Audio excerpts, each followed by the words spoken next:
กูเฮ็ดหยังเด้เนาะบ่อยู่เทิงผู้นี่ เจอนุ่งบ่เฮงเด้นี่เนาะเฮ็ด ปุ๊บไปเศร้าไปเชี่ยวแท้ไปเชี่ยงมันยังนี้ เอ้ามาขอโชคขอลาบนำนี่แล้ว โอ้ย โล สบายดีเนาะ ได้เนาะโดดลงนี่ เฮ้ย ดูดิวโกะ จะว่าเพิ่นเอาฮู้ข่อยไปเว้าเรื่องคนดังคนหยังบ่จักเนาะ เอ้าบ่ ข่อยก็ดังอยู่บ่ข่อยก็ได้ โอ้บ่ดังก็เว้าแต่กูโคบอยู่ตอนนี้ถึงพร้อมเลยแล้วเนาะ โอ้กู เอาดีๆอย่าพึ่งอย่าโลด ข่อยเตรียมตัวก็ได้เช่นเตรียมหาฮักรถไม่ได้ข่อยนี่เนาะ เวลาเบิร์ดว่าก็ได้ มันแนวนี้ที่มันเป็นนี่เลยโอ้ยฟันเห็นเจ้านี่มัน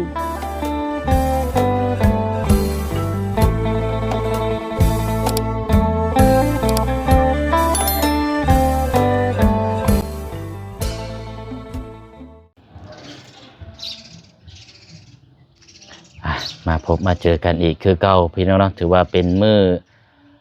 ที่2ของเดือนท้ายปีเนาะวันที่2ธันวาเดือน12ปี2025เนาะถือว่าเป็นเดือนท้ายสุดแล้วเนาะพี่น้องเนาะของปี2025กับทักทายสบายดีและสวัสดีพ่อแม่พี่น้องเบิดสุขุสุคนนะพี่น้องเด้อเนาะมาพบมาเจอกันอีกคือเก่าคือเดิมเนาะได้คู่หลายคนหลายพี่น้อง FC ก็รอติดตามรอรับรอชมความคืบหน้านำกันสำหรับทางเขตอาเจืองและก็ทางน้องฮังเนาะพี่น้องเนาะเพราะว่าทางเฮาก็เดินทางลงมาก็นี่แหละพี่น้องเนาะมาเที่ยวงานประจำปีงานวันศาสตร์ที่2ธันวาแล้วก็จะพ่วงไปงานนมัสการพระธาตุอิงหังเพราะว่าห่างแค่2มื้อเองนะพี่น้องเนาะถ้าเฮาจะกลับขึ้นไปเฮ็ดเวียกกันพอดีก้ำกึ่งกลับไปกลับมาเนาะก็เลยว่ารอให้เสร็จสิ้นงานนมัสการพระธาตุอิงหังเอาวันที่5หรือว่าวันที่6ก็อาจจะได้เดินทางเนาะพี่น้องเนาะเอากะบ่เป็นหยังเนาะพี่น้องเนาะเดี๋ยวจังไดก็บ่ได้รับได้ชมตัวจริงของทางน้องเพิ่นก็เดี๋ยวทางบ่เสียงมาแจ้งความคืบหน้านำกันสำหรับทางเคสของทางอาเจืองและก็ทางน้องฮังเนาะก็พูดคุยนำกันอีกนิดนึงพี่น้องเนาะสำหรับทางเคสของทางน้องฮังเนาะตัวนี้ก็ยอดสมทบในช่องของทางบ่เสียงนี่แจ้งไปก่อนหน้านี่มีอยู่เงินกีบกับ8ล้านกีบและก็เงินบาท 2,000 บาทเนาะจากทางผู้ใหญ่ใจบุญที่ร่วมสมทบมาเนาะแล้วก็มามื้อนี้เนาะพี่น้องเนาะก็มีข่าวดีมาเพิ่มอีกเนาะพี่น้องเนาะจากทางแม่ใจดีจากฝั่งไทยเนาะพี่น้องเนาะเพิ่นก็ได้ฝากเงินมาสมทบเพิ่มอีกจำนวน 3,000 บาทยอดสมทบสร้างบ้านให้ทาง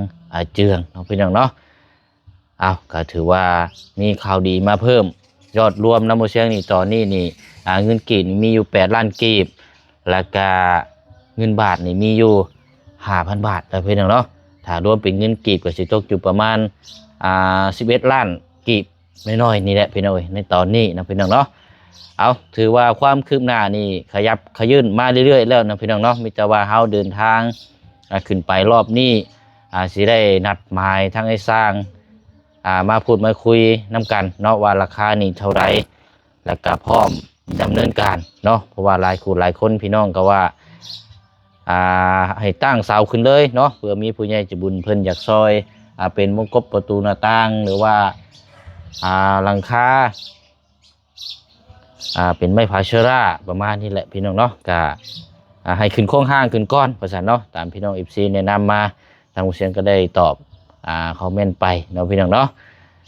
เอาก็ถือว่าเป็นเรื่องราวข่าวดีสำหรับทางเคสของทางอาเจียงและก็ทางน้องฮังเนาะพี่น้องเนาะและก็รุ่นน้ำกันอีกเนาะถ้าว่าจะมีเพิ่มอีกก็เดี๋ยวทางผู้เชี่ยวชาญมานั่งพูดนั่งคุยแจ้งพี่แจ้งน้องน้ำกันอีกเนาะพี่น้องเนาะแล้วก็รอทางวจันทร์ก้อนวันนี้พี่น้องเนาะทางวจันทร์ชาแนลเฮาเดินทางมาแต่เหนือแล้วเมื่อวานนี่มาฮอดจอดถึงเมื่อวานนี่เนาะกับบ่บุญสารวันเนาะแต่ว่ามื้อนี้ทางผู้เชี่ยวชาญนี่นัดหมายกับทางวจันทร์ชาแนลเฮาเนาะพี่น้องเนาะพอดีว่ามีทางใจดีเนาะอยู่เยอรมันที่ผู้เชี่ยวชาญได้ แกะกล่องปริศนาเมื่อวานนี่แหละพี่น้องเนาะก็มีถุงน้อยถุงหนึงแหละพี่น้องเนาะก็ถือว่าโอ้มูลค่าล้ำเลิศแล้วพี่น้องเนาะเมื่อวานนี่บ่เชียงก็บ่ได้เบิ่งปานใดเลยพี่น้องเพราะว่าให้หารอรุ่นเบิ่งนํกันเนาะเดี๋ยวมอบให้ทั้งบ่จันแล้วก็รอรุ่นรอชมนํกันเบิ่งว่าสิแม่นหยังเนาะที่บ่เชียงจะมอบให้ทั้งบ่จันหรือว่าเป็นสะพานบุญส่งต่อจากทางเจดีย์อยู่เยอรมันเนาะพี่น้องเนาะอาจจะได้พ่วงไปพุ่นละพี่น้องเอ้ยเบิ่งหนองสระหนองน้ำแล้วก่อนเนาะทางบ่จันจะว่าพอได้ตึกได้ต้มอยู่บ่ปีนี้พี่น้องเนาะรู้สึกว่าปีตกมาแรงปีที่แล้วเพิ่งได้จกหนองปลาหนองบักใหญ่เลี้ยงปูเลี้ยงปลาเลี้ยงได้ย่างได้แนวเนาะแต่ว่าในครอบครัวนี่ถ้ามีแบบนี้ก็ดีได้พี่น้องเนาะทางผู้เชี่ยงก็อยากมีอยู่จักบ่อหนึงมีน้ำมีหยังปลูกผักปลูกหญ้านะครับเลี้ยงปูเลี้ยงปลาในครอบครัวพอได้แก้คัดพอได้แก้ไขได้พี่น้องเนาะเดี๋ยวพ่วงไปพุ่นแล้วพี่น้องพ่วงไปเบิ่งทั้งหนองซาของทั้งบ่จันแล้วก็สิแม่นทั้งเฮือนบ่บุญสารวัตรเนาะเดี๋ยวไปเบิ่งไปชมน้ำกันเนาะเดี๋ยวรอทางบ่จันมาก่อนพี่น้องเนาะ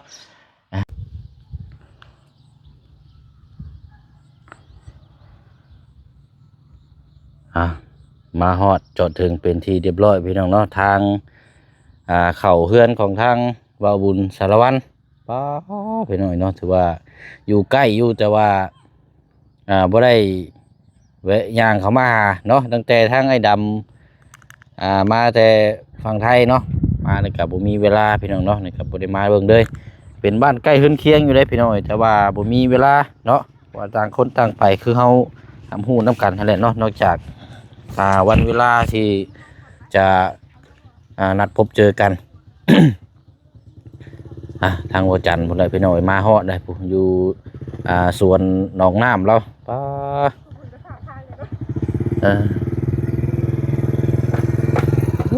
เนาะมีทางกี่ตุ่มซ้ำทางนาบ่บุญนี่ทางบ่เงินบ่คำได้นี่พี่น้อยเนาะเพิ่นว่านี่มีแต่น้ำมีแต่กี่ตุ่มจักยามแรงยามฝนเนาะมันซึมซึมมาแต่น้ำนองนี่แหละพี่น้อยน้ำนองทางบ่จันนี่ออกไปแล้วกินนี่ไปครับครอบครัวนางบ่บุญสารวัตรมาเบิ่งก่อนเนาะป้านี่แหละพี่น้องเนาะสิ่งที่เฮาอยากได้กัน ปลูกกกม่วงใช่ปลูกกกม่วงแล้วก็มะพริกมะเขือเนาะ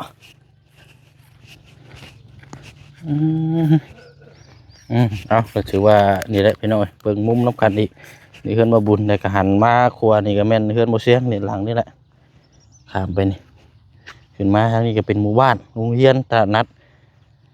เข้าไปหมู่บ้านทางไปอีกหมู่บ้านนึง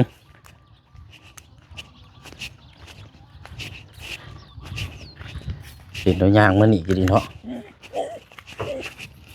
โอ้จะว่าอยู่หอคอยแล้วนี่จักดอกนี่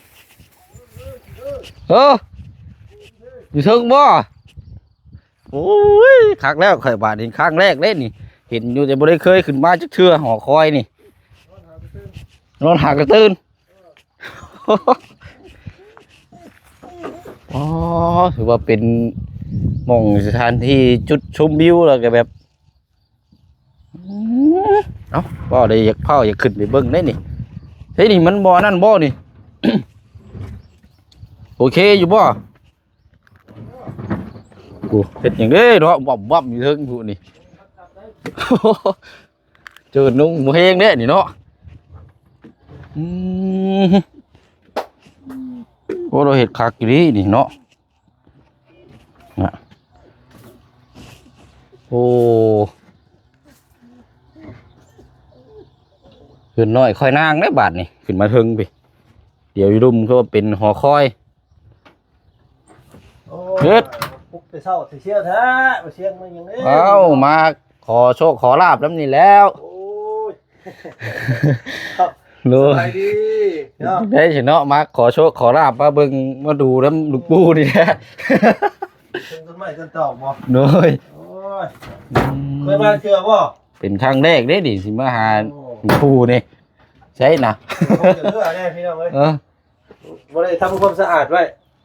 ตั้งแต่ตู้พอเพิ่นบ่อยู่มันหกเลยเนาะแต่เก่าแล้วนอนอยู่นี่แหล้วมันอยากหกอยากเทื่อแหละยังบ่ได้จะนั่นจักเทื่อหรือสิมาปัดให้เราไฟ โบคากิรินี่เนาะ เดี๋ยวนอนอยู่นี่เสื้อหมอนเราอยู่นี่ตะกี้แต่ว่าตัวนี้บ่ได้อันนั่นแหละบ่ได้รักษาเพิ่นน่ะ ว่าบ่มีไผเบิ่งดูแลเด้เนาะต่างเปิดได้บ่อนบ่จัน มันได้อยู่แต่ว่าไม่มันโป่งขึ้นเลยมันนั่นตะกี้เปิดได้ ติดขาไหมบ่ แหนงมันออกได้พอนี้ โอ้ นั่นมันออกเลย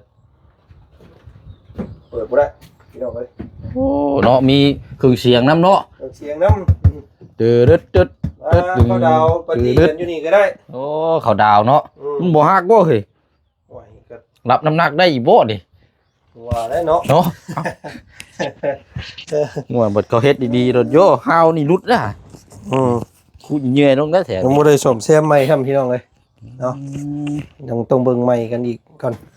โอ้ตู้เครื่องชงเครื่องเสียงแล้วก็มีหลายอย่างเลยดิ ระ นี่ บบ เนาะ รีโหลดเนาะ นี่เพลงสิพันเราตะกี้ได้เก็บให้เราเลย สมมุตินะครับ สมุดจด บ่เลขบ่ เนาะเดี๋ยวจึงมาปัดเบิ่งใหม่เมื่อนั้นเห็นแมวโพงมื้อนั้นย่านเนาะแมวป่า เอ้า โอ้หางหนู เฮ้ย นี่ ห เนาะ นูดิบ่จันพึ่งหาหนูใหญ่จัก โอ้หนูนั่นได้นี่บ่แม่นหนูแต่เก่าหนูหน้าเฮานี่ได้แต่เก่าได้ หนูทองขาวบ่ แม่น โอ้แม่นแล้วนี่ทางลุดปุดออกแล้วได้ฮะดูเด้อเอาระวังนั้นมันโดดลงเด้ ใช่โอ้เดี๋ยวโกะโอ้ย โอ้ยหังกุ ทางโกะโกะเหลื่อม โอ้ตายสร้างขึ้นมาเบิ่งเทื่อได้นี่ก็ได้บ่ได้ทำความสะอาดเอาไว้พี่น้องเอ้ย โอ้วิวคักได้อากาศเย็นนี่เนาะ เดี๋ยวสิมาทางก่อนมาทางกันนั้นมันออกอีกนิดนึง เอาผู้ทางนี้ก็ขึ้นมาเลย โอ้โกย เป็นห่วงเจ้านายเพิ่น โกดแดะนี่เนาะ ตามข่อยมานำ บ่ได้ปล่อยให้ไปผู้เดียวจักดิตาย โอ้มีไฟมีหยังจะดีนี่เนาะ นี่เรียบร้อยงับไว้แล้วแล้วกลางคืนมาเปิดหุ่มยิ้มยับ ยังมีแสงสีเนาะนี่ นี่แล้ว ดึกแท้นี่ อะไร จะเอาตัวนั้นลงแล้วไปจักบ่ ยันดับตัวนี้เราถอดนี่เด้ เพชรมาเฮ้ยกดปุ่มมีไปจัก แม่นตัว อะไร ตายสปาด บ่เนาะ เก่าได้เลยแต่เก่าได้ อืม นี่มันขาดแล้วแต่มึง ยันถอดตัวต้นขั้วพุ่นไปจัก ยันเราถอดตัวอันนั้นพูดเพราะว่ายันไพ่สดยันเราถอดอยู่เฮือน มีพายุเนาะ บ่มีไผอยู่เด้ ล็อกไว้เฮาสินี่ใช้ฉบับนี่เนาะได้ขึ้นมาหอคอยแล้วก็ถือโอกาสมาปรึกษาหารือกับหลวงปู่ได้ซะ ชาหาดื้ออย่างว่าบาดนี้ที่น้องตุกใจได้ข่อยบาดนี้ นั่งนี่บ่เฮาได้บ่ เอาเลย ได้อีกบ่ น้องพูดอีกเป็นยังไง มุมเจนี่เป็นยังเนาะ เอาเลย ไปลงไป ไปเถอะเนาะเสียงเพิ่นมาขอเด้ขอเบอร์มื้อนี้พี่น้องเอ้ย โอ้ ระวังแตนใส่ตาตูดเด้อโอ้ย นั่งพี่ไปยังบ่จัด ใครนั่งพี่บ่ เอาเฮานั่งคุยนํกันนะ ได้เนาะ เบิ่งจะตั้งพื้นที่ก่อนเด้อ วางได้นี่มันฮักได้ เนาะเฮ็ดน่ะ ไม่เรานั่นชื่อได้นี่ โอ้ โอ้แต่ว่ามันแข็งอยู่เนาะได้อยู่ได้อยู่ เอาบ่ทานเฮายืนอยู่นี่โอเคจังว่าเนาะ ได้อยู่นี่ ไอ้บ่ บ้าอยู่นี่ บ่ได้อย่าเข้าไปอย่าเขย่าได้เนาะ เดี๋ยวเบิ่งยันตรงห้องแตนเดี๋ยวนี้ พวกขามนี่มักแท้ๆนี่เนาะ ไว้ ต้องเต้น อากาศดีครับพี่น้องไอ้มื้อนี้เนาะบ่ร้อนบ่หนาว โอ้โหเนาะ อากาศแบบสบายมื้อนี้ บอกว่าพี่ไปยังบ่จัน ใช่ สิมามุมนี่ โอ้ย ง่ายไหมเอ้า เอาสิบ่ อืม มันอยากมืดได้ว่าทางนี้ มืดบ่ โตแม่นดอกเนาะ ลองเมื่อกี้นี่มึงอยู่ ใช่พี่บ่ ลองมาพี่เบิ่งกล่องมาสิ อ๋อเดี๋ยวมามะทางนี้เฮ็ดนี่ได้ซะเอาบัดได้อยู่เอ้าเดี๋ยวแป๊บนึงเอาคือในมุมนี่เนาะ บ่ได้บูรณะใหม่บ่เลยพุ่นแหละมีอันนี้ก่อนมีนำเวลาก่อนพี่น้องเอ้ย มีก่อนสนเนาะนั่งจะจ้ออยู่นี่แหละหัวคออยู่นี่เนาะโอ้บ่ได้นะบ่ได้เป็นสิง่ายๆสิมานั่งแบบนี้เนาะ โอ้ อยู่บ้านต้นไม้พี่น้องเอ้ยเนาะหลายคู่หลายคนก็ฮู้จักบ้านต้นไม้นี่ปะโท ระดับหนึงอยู่บ่แต่ค่อยเด้งมานั่งเบิ่ง แตงแก้วมะขามมาคุยนี่ก็คักได้มะขามสู้สำหรับอยู่ปิดเอาเด้ออยากได้ นี่ของกิน เมื่อ เนาะ ต้มใส่กบใส่เขียด จังน้อยก่อนก็สิโอ้งานน่ะลกแฮงอยู่แล้วเนาะ แม่น เปียงอยู่ คักได้ โอ้ย ได้จักชอบนะเจ้าปีนี้ เขาได้เช้าสอบ อืม บ่ปานใดปีนี้เขาบ่งามอาจารย์นี่ นี่แหละคงค่อยก็นี่แหละพูดคงค่อยค่านี้ก็ลงไปฮอดเฮือนเจ้าพุ่นละ โซนลงไปนี่เนาะ แม่น ตัดแต่หนองชาลงไปนี่บ่ แม่นได้ประมาณ20-30แหละ อืม อืมบ่ได้อันนั้นนะ22สอบค่อยก็ เขาบ่ค่อย สิ งาม อยู่ ปาน กั ใด นเพราะว่ามันมีแต่หญ้าเนาะหญ้าลาย ปีนี้หญ้าหลายเด้อเขาเลยบ่ได้หลายปานใด เบิดให้ไก่เฮือนเจ้า บ่ได้เลยว่างัวกินเบิด งัวกินก็เบิดครึ่งหนึงแล้วนั่นน่ะ ตื่นมาได้จังงัว มื้อหน้าก่อนปีหน้าเอาใหม่พี่น้องปีหน้าเอาใหม่ จังอันน่ะเริ่มใหม่เนาะเฮ็ดแบบใหม่เนาะ ปีหน้าจัง อืม จัดเพิ่นใหม่ปีหน้านี่ อืม ไปหยุดใหม่ก่อนปีนี้ปีแรกแห้งมานเนาะยังบ่ถึกอันนั้นปานใดถึกหลักสูตรปานใดปีนี้หน้าวานเอาปีนี้ ดำเอาเนาะมันจะงาม แม่น ยังบ่มีหญ้าเอามาฮอดจังมุงเมื่อคืนนี่ โอ้ฮอดแต่5:00 นแรงผู้ใด โมงแรง แม่นพากันบ่ได้เบิ่งหยังเลยบิดมาอย่างเดียวเลย พอจังว่าป้ายทะเบียนจนรุดเนาะ ทั้งหน้าทั้งหลังเลย อืม โอ้ดีเนาะมาบุญนี่กะ เพิ่นมันหลุดแล้วเพิ่นเอาออกเพิ่นสิไปให้เพิ่นยิงใหม่ ยิงใจเป็นน็อตอันตัวผู้ตัวแม่เลยมันจังอยู่บ่ซั่นแล้วดอระแวงแต่ยันมันเหียพี่น้อง คันว่าเฮายิงแม็กตัวนั้นมันคือรุดง่ายเนาะ แม่น มันต้องใส่น็อต12แล้วบ่ยังใส่รถเนาะ เป็นนั่นแล้วแหละเอาไป อืม จับใส่กับอันนั้นเลยพี่น้องเอ้ย เอาน็อต12จับรถป้ายทะเบียนโหลดน้ำโหลดในยังบ่รุดบ่เฮีย อืม โหลดกลุ่มโตนบ่ยังก็จังอันนี้รถระแวงแต่ป้าย ของบ่บุญก็ออกได้บ่บุญบ้านป่าก็ออกคือกันนั่นก็สลายเทื่อได้2เทื่อได้แล้วก็ 2-3เทื่อได้ เป็นหยังก็ยังแต่ของเจ้านี่เนาะ นั่นบ่รุ่นนี้ออกยากเลย อืม มันเป็นน้ำโตนั่นแหละเขา มันเป็นน้ำตัวอันบ่งจับมันน่ะเนาะ ตัวรับมันน่ะ อืม นี่บ่รุดง่ายของบ่ดีก็จนลืม อืมเนี่ยมันเกี่ยวกันกับตัวออกใหม่นี้ แม่นเป็นน้ำตัวนั้นแหละ อืม เอาแล้วก็พูดคุยน้ำกันอีกทั้งบ้านอาเจืองเนาะ อืม ตอนนี้ก็ยังบ่ทันได้ขึ้นไป วานนี่สร้างเพิ่นถามอยู่วานนี่ อืม สร้างเละ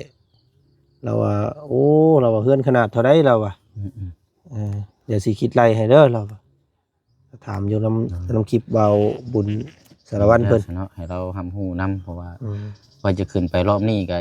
อยากให้มีการตั้งวางเสาย่อเลยแล้วแหละ อืม กันว่าเป็นไปได้ก็ งบมาเพิ่มเติมอยู่บ่ เพราะว่ามื้อนี้มีทางงบเมเจดีอยู่ฝั่งไทยเพิ่นฝากมาเพิ่มอีก 3,000 บาท อืม แล้วกับนำข่อยตัวนี้นั่นเงินกีบมันมีอยู่8 ล้าน อืม 8 ล้านกีบแล้วก็เงินบาทก็สิรวมกับประมาณ 5,000 บาท อืม สิประมาณ11 ล้านเนาะ โอ้ย 11ล้านน้อย 11ก็กับเขาว่าบุญอีกเนาะ อืม มาบุญเบาต้องเพิ่มว่าเกือบอันไหนได้นี่เกือบ18 19แล้วไปจักบ่ ๆโดยประมาณนั่นแหละเนาะ อืม แต่ว่าเฮามองเห็นข้ามในระดับ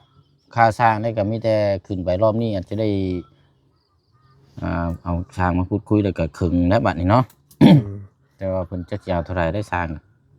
เพิ่นบอกคร่าวๆอยู่บ่ว่า บ่เพิ่นบ่ได้บอกเพิ่นถามแต่ขนาดสิเฮ็ดเท่าไรเราอ่ะ อืม มีแต่บอกขนาดเราไปว่า4คูณ6คูณ7นี่แหล้วว่ะ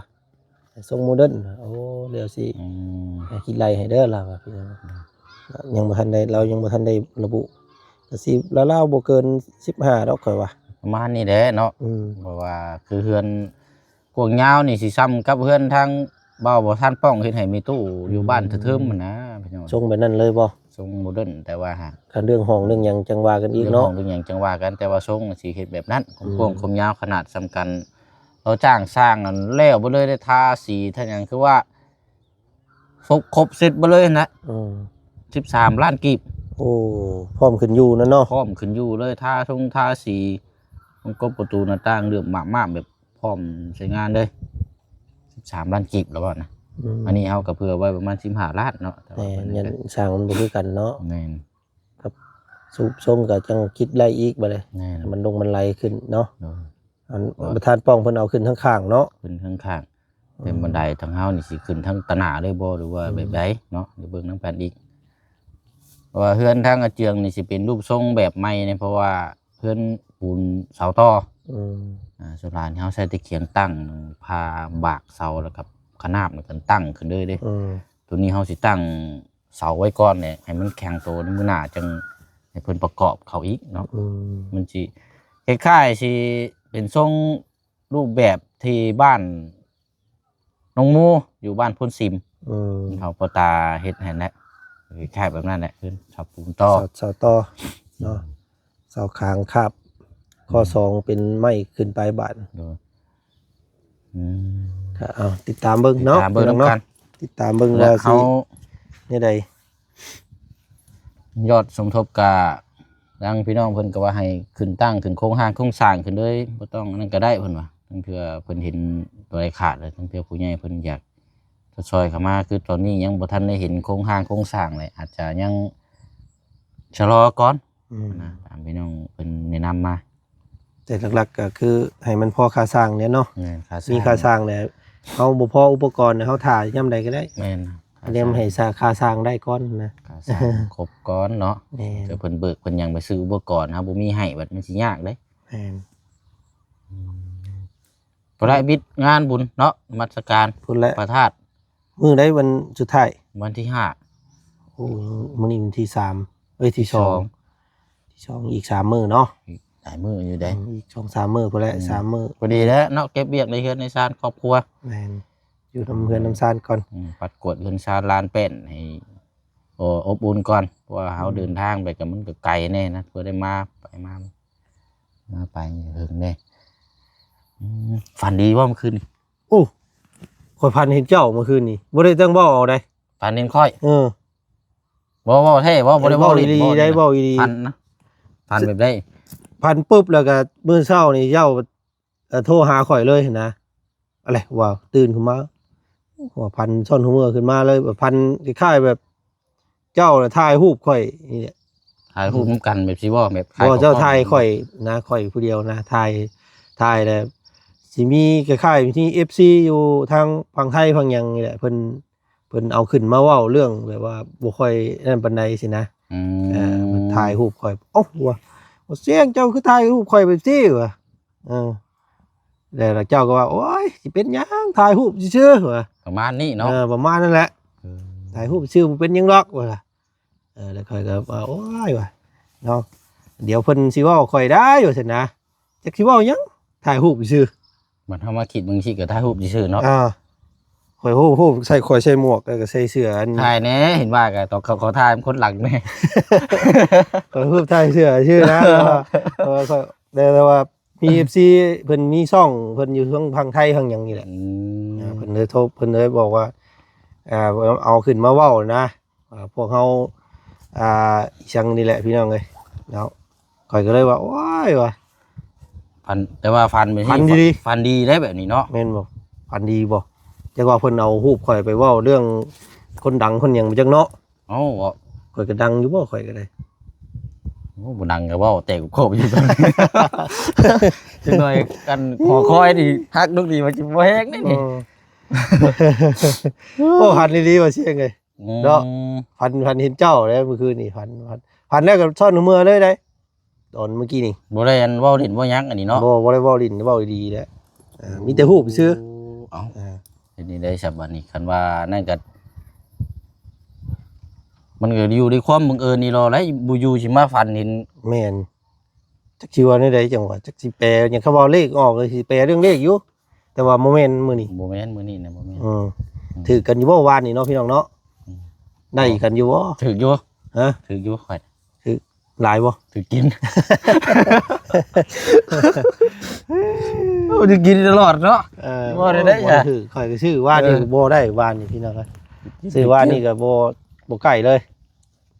ไปบอกอัน FC เพิ่นว่าหาซองเด้อว่าอันมีหกว่ะเมื่อวานนี่ เอ้าน้องหาเก้าเอิ้นบ่ ออกหาซอง หาซอง แม่น เลขมาบ่ เลขมา ไทยเนาะ แม่น โอ้ยหมานได้ซะนี่เนาะ บ่ถึกโอ้ย ยังบ่ถึงอยู่ เออไปบอกกันมีหกว่ะแต่บ่มีจักตัวเลยหกเนาะ อืม สองมันออกสองหาซอง น้อยอืม แล้ว เอาซะเนาะเอาบ่พอเว้าแต่ซะเนาะ อืม มาเว้าเรื่องจริงดีกว่าซะเนาะมื้อนี้เฮาได้มานัดหมายกันนี่โอ้ยพี่น้องทางบ่เสียงเมื่อวานนี้ก็ได้รับจากทางเอื้อยเพิ่นฝากมาให้แล้วเนาะ มีอย่างน้องบ้านนี่พี่น้องมีเรื่องเล่าอย่าง โอ้ นี้ จะเบิ่งป่าว่าเขาสิรุดเลยนี่ เอาเลย พร้อมเลยแล้วเนาะ โอ้โห เอาดีๆอย่าพึ่งอย่าโลด ข่อยเตรียมตัวก็ได้เช่นเดี๋ยวหา อยู่นี่ ต้นไม้ได้ข่อยนี่เนาะ เวลาเบิดว่าก็ได้ มันแนวนี่ที่มันเป็นนี่ เอ เล อ ยโอ้ยฟันเห็นเจ้านี่มันมีแนวรถนี่เนาะ มีแนวแล้วได้ เอาเลย มีแต่แนวดีแล้วกันผ่านดินข่อยไปก็ตามได้ เอาเลยโอ้พันดีๆได้บ่เสียงไงเนาะเมื่อคืนนี่มีอย่างน้องบ้าน พร้อมไปเนาะพร้อมเฮ็ด โอ้ย อย่าล้มเฮ็ดอันนี้เนี่ยไฟที่ตัวว่าจะรอดนี่น่ะ เสียงพี่น้องไงเท่า ลมบ่ลมจะลมกันบ่เอาบ่ อ๋อได้แล้วพร้อมแล้ว ยันว่าลมได้เนาะ อืม เอาแท้ได้บัดนี้พี่น้องเอ้ยเนาะ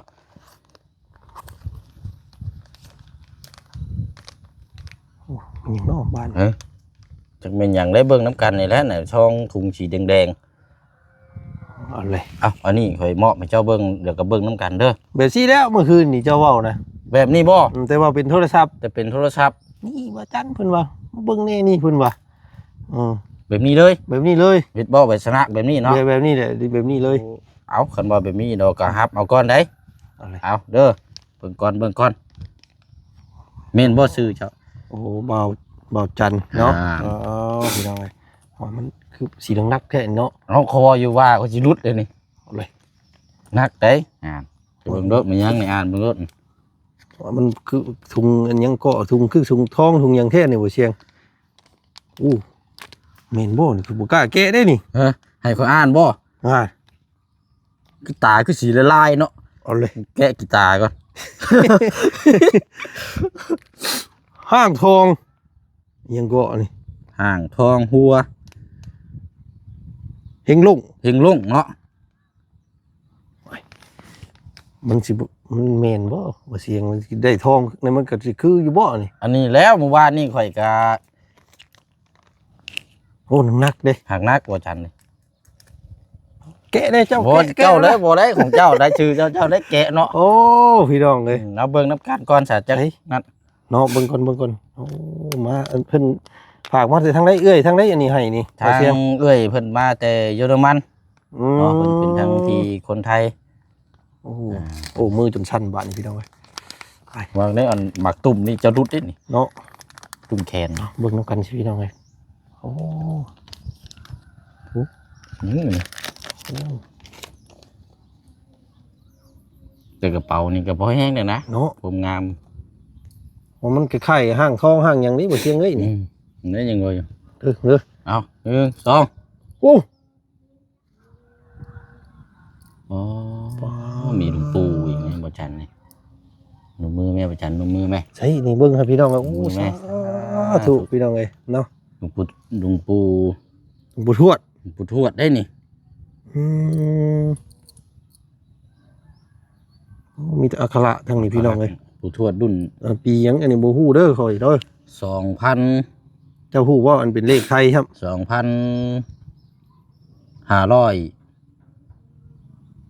เอ้าเด็ก204 2054เด้2054 2054 2,554เนาะปี2054ปี2554มันบ่อักขระเป็นภาษาไทยนี่ข่อยก็พออ่านได้อยู่ โอ้พี่น้องเอ้ยเพิ่นอันนี้เพิ่นมอบให้ข่อยบ่นี่ แม่นเพิ่นว่าเพิ่นส่งมาให้และ ตัวพี่น้องเอ้ยนี่เนาะโตโอ้ยตัวบอกตอบขาก่อนจะค่อยไป บ่ เฮ็ดนี่ได้นี่บ่เสียง บ่เอ้าก็นั่งคือกันได้ใครก็เอาโอเคเอา โอ้เนาะอันครับเอาผ้าเอานั่นซ้ำอันนี้พี่น้องเอ้ยเนาะ เป็นครั้งแรกเด้นี่ที่แบบที่นี่ เนาะ เมื่อวานนี่ข่อยเฮ็ดอีหยังก็บ่ถูกวะแต่ว่าของข่อยดุง เจ้าก็ได้บ่ ปู่ทวดคือกันแต่ว่าองค์เป็นสี่เหลี่ยมได้ของข่อย โอ้ เป็นองค์ยาวคือเจ้า นี่พี่น้องเอ้ยเนาะเป็นจี้พระเนาะเดินเป็นจี้พระผังไทยเพิ่นเอิ้นจี้คือกันบ่ กี้คือกัน เป็นจี้พระ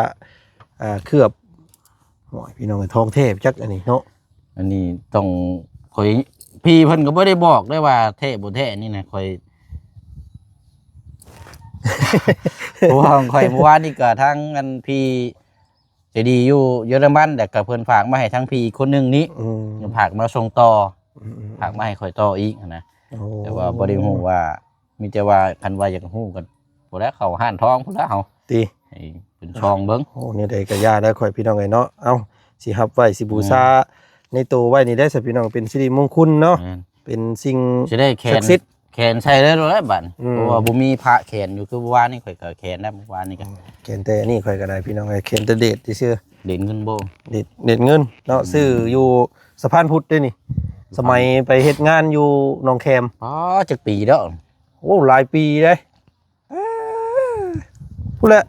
สมัยที่ข่อยบอกกันไปเฮ็ดไม่เสียบลูกศิษย์อยู่หนองแคม มันสิเข้ากันนี่บ่นี่ใส่นี่ มันต้องเป็นทองเป็นหยังบ่ได้ ต้อง ใช้ เป็น แต่ ทอ เก่าง เนาะ มันบ่ได้แบบนี้มันตัดกันบ่จันนั่นน่ะ บ่เข้าแล้วอะมันก็ต้องเป็นสร้อยทองคำเลย เออทองคำบ่แล้วมันจังคือ แต่ว่าบ่มีว่าเสียงเลย นี่ได้ซะเนาะ อย่าได้เนาะเอาเก็บไว้เนาะเก็บไว้ในกระโปรงกระเป๋าก่อนเนาะ แม่น เอาสั่น เอา เนาะ เนาะครับเอาโชคเอาลาบเอาทางหลวงปู่เพิ่น มามอบจอดถึงเนาะ เนาะสาธุเด้อเนาะเอาพี่น้องไอ้เนาะมาทำมาคุณมารักษาปกปักรักษาลูกเด้อพอเด้อเนาะพอหลวงปู่ทวดเนาะเจ้าบ่ฮู้คือกันได้ข่อยคาถาหับเอาเพิ่นนี่เจ้าพ่อฮู้อยู่บ่ บ่ฮู้ได้มีแต่ ยกใส่หัวพ่อเนาะ หัวการที่ทานเอาหั่นแหละทานแนวมันดีมันงามหั่นแล้วเนาะมันจบมันงามบ่ให้เว้าแนวบ่ดีแล้วอะ สาธุเนาะขอบคุณขอบใจเด้อเด้อพี่เด้อเนาะที่ฝากของสิริมงคลมาติดตัวให้พี่น้องไอ้เนาะให้แคล้วคลาดปลอดภัยเนาะไปทางเหนือทางใต้ก็ขอให้มีคนหักคนหอมเนาะอยู่ทั้งพังนั่นก็คือกันเด้อเนาะขอให้มีแต่คนหักคนแพงไปทางใดมาทางใดด้วยความแคล้วคลาดปลอดภัยเนาะมีโชคมีลาภเนาะค้าขายง่ายมือให้เฮงๆปังๆเนาะร่ำรวยเด้อสาธุเนาะ ถูก เพิ่นออกชื่อออกเสียงอยู่บ่เสียง ถ้าข่อยถามเพิ่นว่าเพิ่นว่าบ่นะบ่ต้องบอกก็ได้ลูกเด้อทำเสียงบ่ซั่น เอาพี่น้องไงเนาะจังใดก็ขอขอบคุณขอบใจพี่เพิ่นในไลน์เนาะพี่จากเยอรมันเนาะแล้วก็เพิ่นฝากมาให้ทั้งเจืองนั่น2แก๊สแต่ว่าถุงนึงถุงพายนั่นอ๋อข่อยเห็นแล้วเมื่อวานนี่เห็นเขามินรุ่นน้ำกัดอีกเจืองนี่ก็ยันขาอ่อนอยู่ ถ้าข่อยได้ใช่ข่อยเป็นรุ่นน้ำนี่ บ่แท้นี่น่ะอ๋อมีแนวแบบนั่นอยู่พี่น้องเอ้ยเนาะแต่มันเฮาขึ้นไปบ่แล้วนั่นก็เนี่ยพี่น้องเอ้ยเนาะเก็บไปก่อนเนาะรับเอารักษา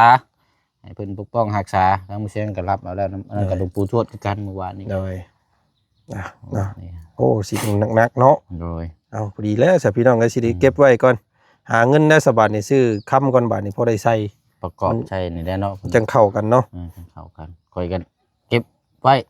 บ่ได้พอได้มีซอยใส่แล้วค่อยกันห้างทองหัวเฮงลงเพิ่นว่าทองก็บาทนึงก็พอแพงพี่น้อง 60,000ปลายนุแม่นไหวดีเนาะ 60,000เพลงอยู่สิได้แขนน้ำมูอยู่บ่45ล้าน40บาทเอาถุงเอาครับโดยโอ้ยเนาะขอบใจพี่เพิ่นในไลน์พี่น้องเอ้ยโอ้ตื่นเต้นเบิดข่อยก็ได้กินนี่บ่ตเนาะได้ของปกปักรักษาแล้วไปพี่น้องได้พันเห็นว่าเสียงนี่โอ้สำคัญเนาะอ้าวโอ้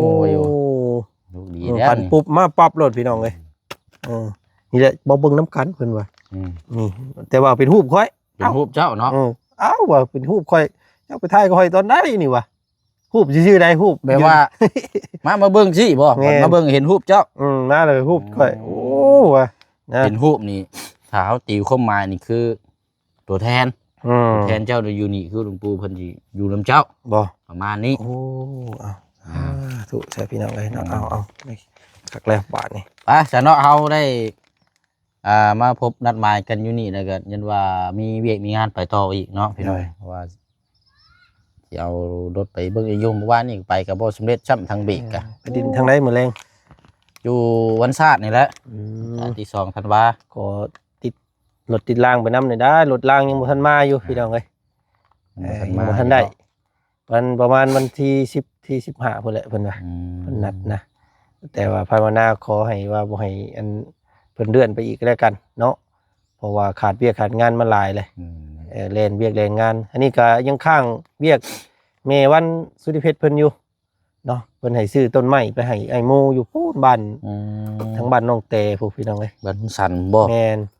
ซื้อต้นไม้ไปปลูกอยู่สวนสิซื้อใช้รถจักรก็บ่ได้บาทนี่ โอ้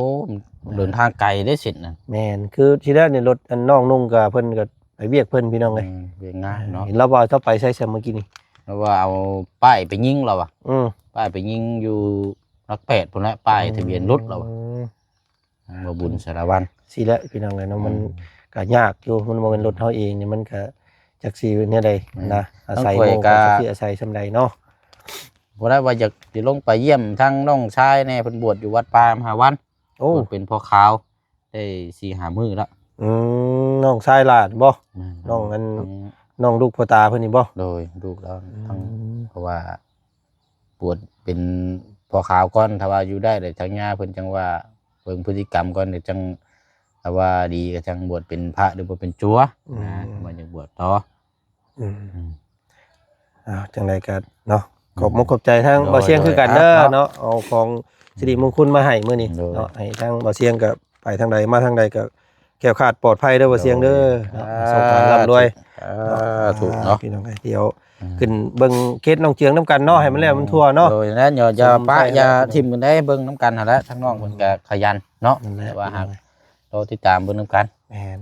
กับเคสน้องบุตรเนาะที่ว่าจะตามมาในตอนนี้นะน้องบุตรอยู่ บุษบาเนาะ บุษบาใกล้เฮือนน้องฮวนแหละพี่น้องเอ้ยก็เห็นทางเมื่อวานนี่มีข่าวดีเนาะทางเบาเบาบุญสารวัตรเพิ่นไปแจ้งเนาะ10 ล้านยังมีแล้วเท่ากับตอนนี้ก็สิสมทบนะ เห็นเฮือนให้เราบ่นั่นก็ สิซ่อมแซมเฮ็ดเฮือนให้เรา แต่ว่าเฮือนเราก็นักเนาะนั่น หนัก ขนาดบ่ได้เข้าไปเห็นจักเทื่อตัวจริงเห็นแต่ในคลิปแต่ว่ายังบ่นักแฮง นักเป็นน้ำพันหมู่เจาะน้ำเจาะในแล้วก็อาบน้ำอาบท่าไหลลงมาเฮือนเรามุ่นเบิดเนาะเปื้อนเฮือนเรานะเป็นที่ห้องรับมันว่าน้ำจากหมู่นะ ห้องรับจากคนอื่นเนาะ แม่นหมู่เจาะน้ำอยู่เทิงเลยแล้วไหลหาบตารางแล้วเปียกตลอดพี่น้องเอ้ยก็สงสารน้องเพิ่นอยู่เนาะนี่แหละทางพวกเฮาก็จักมีเนาะสิซอยบ่ได้เนาะลำพังนี่ก็อาศัยพุ่นแหละ FC ผู้ใหญ่ใจดีพุ่นแหละพี่น้องเอ้ยเมตตาน้องเพิ่นเนาะ กันคนดาเด็กคนน้อยเนาะเบิ่งแย่งนํกัน คือทางเจืองก็คือกันทั้งพี่ใจดีทั้งผู้ใหญ่เพิ่นก็ฝากมา 1,000 2,000ผมทบซอยกันก็ตอนนี้ก็มียอดมาเพิ่มแล้วก็เฮาก็รู้สึกว่าเฮามองเห็นได้บัดนี้ยังใครอยู่นะบัดนี้ โอ้ย เอาเนาะ ไปเชิญมาเสียง แยกย้ายได้เฮาบัดนี้เนาะ โดยเอาพี่น้องเอ้ย โดยเอาเนาะ ขอบใจพี่เพิ่นอีกเทื่อนึงเด้อเนาะอยู่ดีมีแฮงเด้อพี่เด้อเนาะที่มอบพระเนาะมอบสิ่งศักดิ์สิทธิ์ในตัวเนาะก็ไปให้อันยังเป็นสิ่งระลึกเนาะนึกถึงพระคุณพระเจ้าสังเพิ่นเว้านะพี่น้องเอ้ยพระคุณของเจ้าเนี่ยเนาะอันสิ่งหลักๆก็คือในจิตในใจเฮาเองเนี่ยเนาะมีสติพี่น้องเอ้ยขับรถขับล่างก็ได้นี่ก็เป็นสิ่งยึดเหนี่ยวจิตใจเนาะเป็นพระพุทธศาสนาอีกเนาะบ่เสียงเนาะไว้กราบไหว้พี่น้องเอ้ยเอาสิ่งที่เฮาถือซุมื้อนี้อยู่แล้วเนาะไปมาใส่เฮาก็นึกถึงตลอดเนาะไม่ใช่ว่าเดี๋ยวมีโอกาสหน้าพี่น้องถ้าว่าอยากพบเจอกันอยู่หอคอยนี่ก็รุ่นชมเบิ่งน้ำกันอีกเนาะถ้าว่ามีเวลาเนาะได้มีเสียงอยู่ทัดคักอยู่แล้วเนาะแม่นคักอยู่มากินเมี่ยงกินสมได้เนาะยังบ่ทันได้ทำความสะอาดเดี๋ยวที่นั่นก่อนตั้งแต่เพิ่นไปก็บ่ได้มาปัดมาเคลียร์มีแต่ขึ้นมาเบิ่ง ดีแล้วนี่ปีใหม่เด้อเนาะ นี่น้องปลาก็มี น้องปลานั่งปีใหม่กลางเต้นอยู่นี่เด้อเนาะ แม่นนี่ อ่ เอา า นั่งอยู่ตะลุมตารางนี่คักได้นี่ปิกนิกอยู่นี่ อืม ยินดีพี่น้องยิน คัก ดี เนาะ ยินดี มองเห็นแล้วก็โอ้ม่วนเลยพี่น้อง อืม เนาะเอ้าเนาะมีโอกาสอยู่ดี โดย มีแฮง พบเจอกันใหม่ ร่ำรวยจังเจอกันไหมเนาะพี่น้องเนาะคลิปนี้มาเป็นสะพานบุญในทางที่จะดีอยู่เยอรมันเนาะเมื่อวานนี้ก็ได้รับไปแล้วทางมือเสียงกับพี่น้องเนาะจังไดก็ขอบคุณขอบใจขอบคุญขอบคุณทางเอ้ยหลายๆเด้อเนาะแล้วก็ทางญาติพี่น้องที่ส่งเครื่องของฝากมาให้ทางน้องๆทางลูกๆเนาะจังไดก็ขอให้อยู่ดีมีแฮงให้ร่ำให้ด้วยให้โชคให้มานจับหยังบ่หยังก็ขอให้เป็นเงินเป็นคำคิดหยังทำหยังก็ขอให้ประสบความสำเร็จให้ราบรื่นโชคมานร่ำรวยตลอดปีและตลอดไปเด้อเนาะ สาธุ ถูกเนาะ เนาะ ไปเฮาวันนี้เนาะ เด้อ แยกย้ายพี่น้องเอ้ยบ๊ายบายเด้อพี่น้องเด้อ สบาย เฮา ดี เบิดสุขุสุคน ส เนาะ บายดี ไปครับภาพหอคอยก่อนวันนี้เนาะ แม่น มีโอกาสหน้าจังมา